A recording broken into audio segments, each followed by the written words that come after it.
November 13, 2017, 12:36 p.m. EST.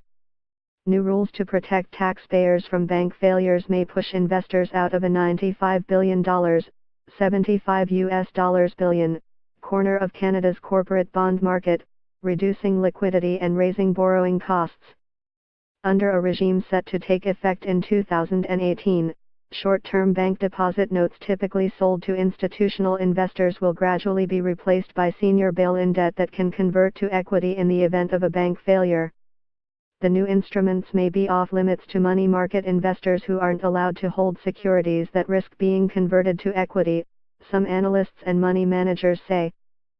The changes could cause friction in the $310 billion money market that greases the wheels of corporate finance.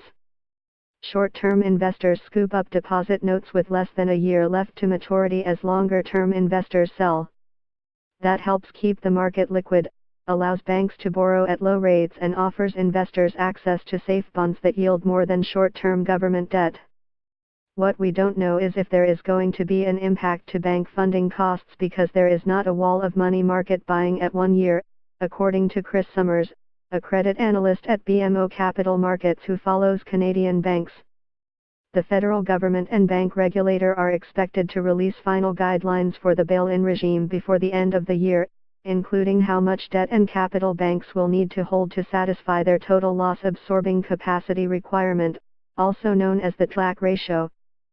The framework is part of a global effort to prevent a repeat of the 2008 financial crisis, which saw taxpayers fund massive bailouts of banks.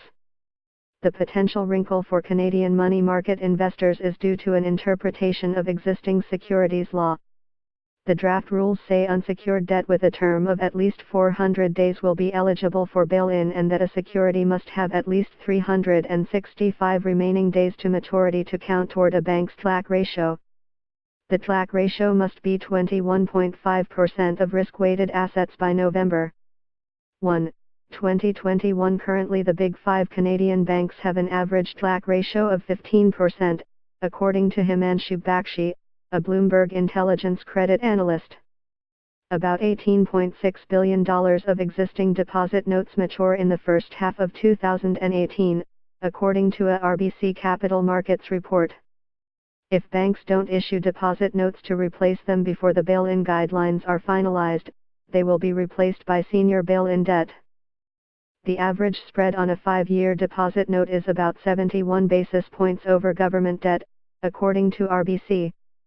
We're going to have fewer options to add yield to the portfolio, Walter Posiuko, a money market fund manager at RBC Global Asset Management, said by phone from Toronto.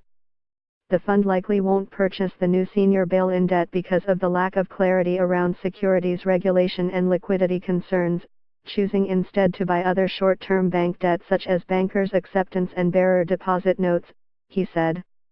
The Office of the Superintendent of Financial Institutions, Canada's bank regulator, has no intention of amending its guidelines to address the question, spokeswoman Anik Faucher said in an email.